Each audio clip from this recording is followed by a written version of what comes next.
सब संतन के सरताज, शरण पड़े की राखियो,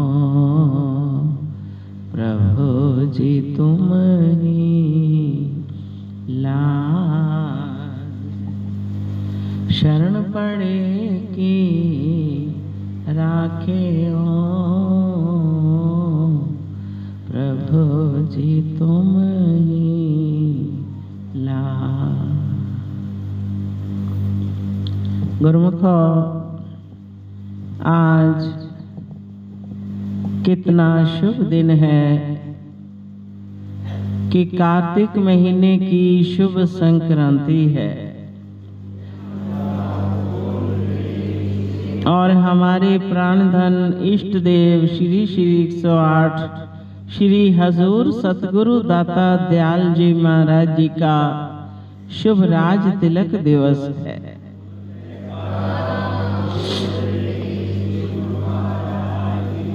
श्री हजूर सतगुरु दाता दयाल जी 17 अक्टूबर सन 2017 में इस रूहानी सिंहासन पर विराजमान हुए।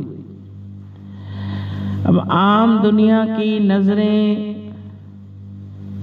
तो केवल शरीरों पर होती हैं, लेकिन महापुरुष जो धूमधाम से रूहानियत का जिम्मा लेकर आते हैं, वो अपने कार्य में जुट जाते हैं। जैसे गुरु अमरदास जी को भी 72 वर्ष की आयु में गुरु की शरण प्राप्त हुई। उन्होंने सेवा करी, फिर समय आने पर गुरु गद्दी पर भी विराजमान हुए। तो ऐसे हमारे श्री सतगुरु दाता दयाल जी ने तो जन्म ही श्री आनंदपुर की पावन धरती पर लिया और जीवन पर्यंत सेवा करते रहे। लेकिन सेवा करते हुए हमारी ये आंखें तो उनको नहीं पहचान पाई कि ये सचमुच नर रूप में भगवान है। मिलते भी रहे सभी लोग, सेवा कार्य पर भी जब जाते सबको प्रसन्न करते। श्री आनंदपुर का मुखिया भी बनाया गया, लेकिन हमारी आंखों में इतनी ताकत कहाँ जो उनको पहचान सके। अब इस रूहानी सिंहासन पर विराजमान होते ही कितने कठिन से कठिन कार्य जो कोई नहीं कर पाया वो कर दिखलाया। तो ये शक्ति, धुरधाम की शक्ति उनके साथ होती है। धुरधाम के वो वासी होते हैं। सर्व शक्तियां वो साथ लेकर आते हैं, तभी इतने कठिन से कठिन कार्य कितनी सरलता से वो कर जाते हैं। पाकिस्तान में कितने वर्षों से कोशिश चल रही थी, मगर श्री हजूर सतगुरु दाता दयाल जी ने फरमाया कि हमने तो पाकिस्तान जाना ही जाना है, हमें हुक्म है, हमने जाना है। तो सब कठिनाइयां किस प्रकार दूर हुई और बड़े मान सहित संत मंडली को लेकर वहां पहुंचे, जहां कोई जाने से ही भय खाता था। मगर श्री परमहंस दाता दयाल जी, जिनकी पवित्र समाधि स्थल वहां है, तो उन्होंने कैसे सारे रास्ते खोले और किस प्रकार शक्ति प्रदान करी कि हजूर श्री सतगुरु दाता दयाल जी को अपने पास बुलाया और वहां पहले से ही श्री मंदिर तैयार था। जब इस मंदिर की जगह लेने के लिए कुछ महात्मा जन वहां गए, जाकर टेरी में उन्होंने विनय करी उनसे कि ये जगह हमें दे दो। वो रास्ता जो था भगत अमीर चंद का घर था, और भगत अमीर चंद के घर में ही श्री परमहंस दाता दयाल जी की पवित्र समाधि बनाई गई। तो वो हिस्सा अलग करके उस मकान में वहां के लोग रहते थे। आपको पता ही है कि पाकिस्तान में जो सब रहते हैं, तो अंदर से ही रास्ता वहां जाने का, किसी को जाने का ऑर्डर नहीं था। तो जब श्री पंचम पातशाही महाराज जी ने कुछ संतों को भेजा कि जाओ वो स्थान हमने लेना है और वहां श्री परमहंस दाता दयाल जी का पवित्र मंदिर बनना चाहिए। जब वो संत खरीदने के लिए गए, पैसा भी साथ ले गए, अब बयाना पकड़ा दिया, बाकी कार्य अभी शेष था। अब वहां रहने का किसी को ऐसा माहौल ही नहीं कि वहां कोई रह पाए। मगर श्री गुरु महाराज जी की क्या मौज थी कि एक महात्मा जी वहां रुक गए, बाकी तो सब चले गए।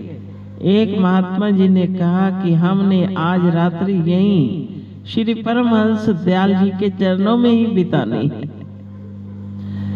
वहीं नीचे जमीन पर ही लेट गए, और रात्रि के समय बहुत सारे लोग वहां के अस्त्र शस्त्र लेकर आए कि आप कौन होते हो यहाँ रुकने वाले, यहाँ तो हम किसी को नहीं रुकने देंगे।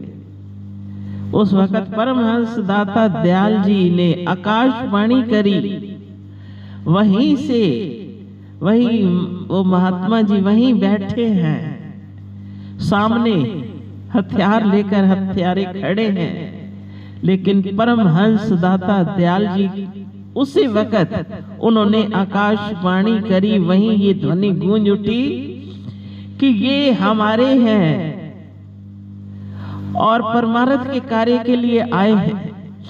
अगर आप इनको कोई भी क्षति पहुंचाओगे तो ये देखो कि आपका खानदान क्या, पूरा खानदान तो जाएगा और भी अनेकों लोग उनके साथ जाएंगे। आप ये कार्य मत करो, हम यहीं विराजमान हैं, यहीं रहेंगे और यहीं रहकर ही हमारे संत भी यहाँ आएंगे।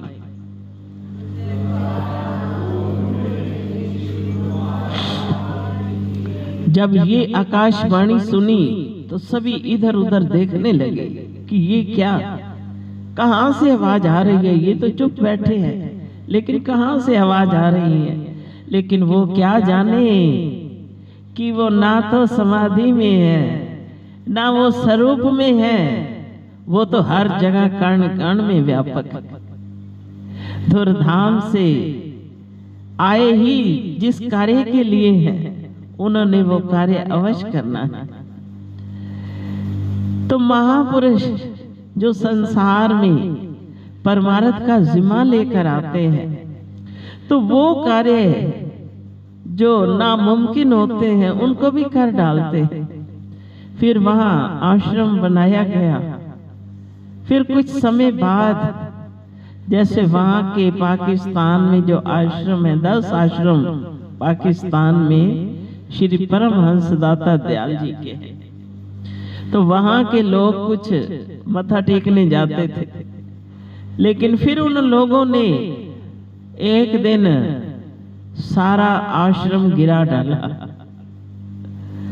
जब खबर पहुंची श्री सतगुरु दाता दयाल जी के पास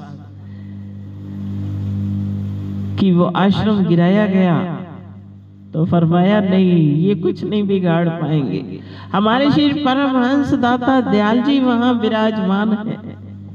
फिर वहां जैसे ही बातचीत चली तो वहां की सरकार ने कहा कि हमारे यहाँ के लोगों ने बहुत गलत किया है, अब आप जिस प्रकार चाहो उसी प्रकार का हम आश्रम आपको तैयार करके देंगे। तो वहां की सरकार ने अपनी तरफ से फिर बड़ा सुंदर निर्माण करके उस आश्रम को तैयार किया।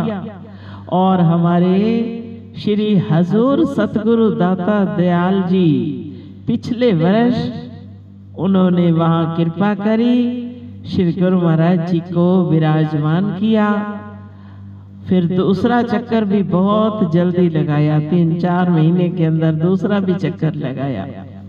और जब पहली बार गए तो सभी देखकर हैरान हुए कि ये तो सचमुच के भगवान है। तो वहां की सरकार ने भी छूट दी कि अब इस मंदिर में भारतवासियों को और बाहर के विदेशी जहां भी रहते हैं, जो भी मत्था टेकने आएगा उनको हमेशा आने की इजाजत दी जाएगी।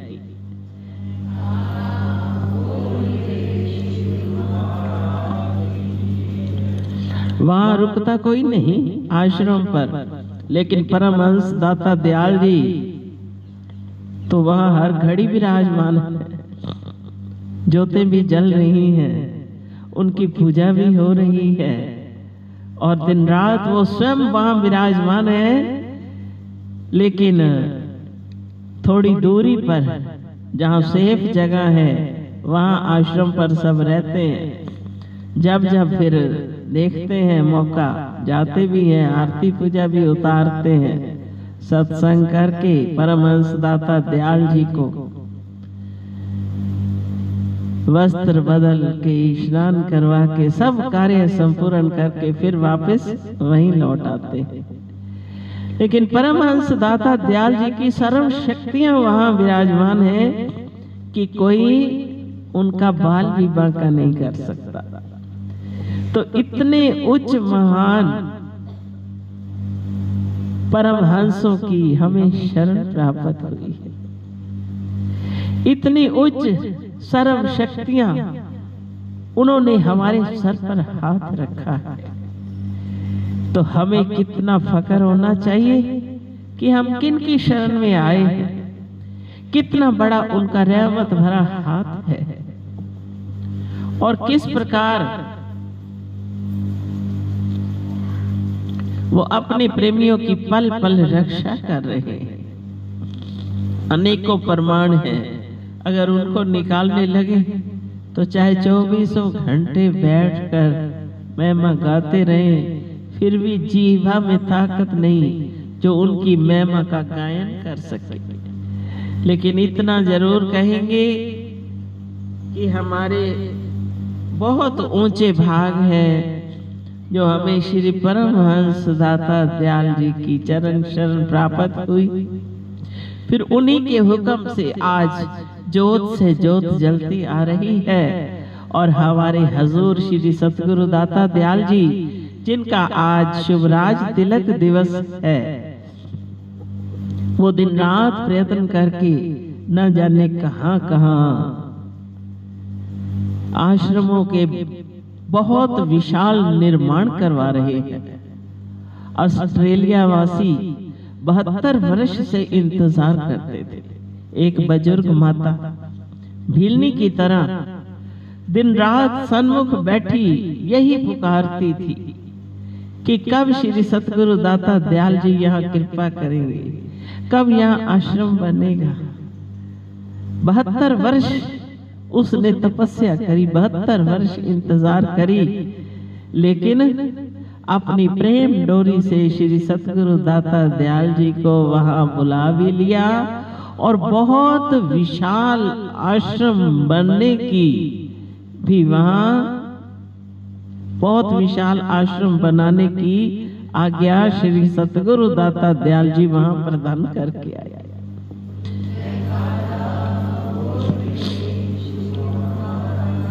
तो महापुरुषों की करने की तरफ देखें तो वो कितना प्रयत्न कर रहे हैं। हम कहते हैं कि हम 60 वर्ष के हो गए, बूढ़े हो गए हैं, कार्य नहीं होता, हमारा शरीर नहीं चलता, लेकिन महापुरुषों का शरीर चाहे बुजुर्ग हो, लेकिन सारी दैवी शक्तियां, सारी महान शक्तियां उनके अंदर समाई होती हैं, जो दिन रात प्रयत्न करते हैं और हमें भी ये सिखाते हैं कि शरीर की तरफ मत देखो, आत्मा बलवान है, जो चाहोगे सो करोगे, जो खोजोगे सो पाओगे। तो जैसे उनकी हिदायत है, हम भी उनके वचनों का मनन करते चले जाएं और उनकी अपार रहमत को अपनी झोलियों में भरते चले जाएं, तो वो हर घड़ी हमारे साथ हैं और हर घड़ी अपना प्यार लुटाते हैं। तो इसलिए आज शुभराज तिलक दिवस की श्री सतगुरु दाता दयाल जी महाराज जी के चरण कमलों में लाखों लाख मुबारकबाद भेंट करते हैं और सारी संगत को भी आज के शुभ दिवस की बहुत बहुत मुबारक हो। बोलो जय। और कार्तिक महीने की संक्रांति की भी सबको बहुत बहुत मुबारक हो।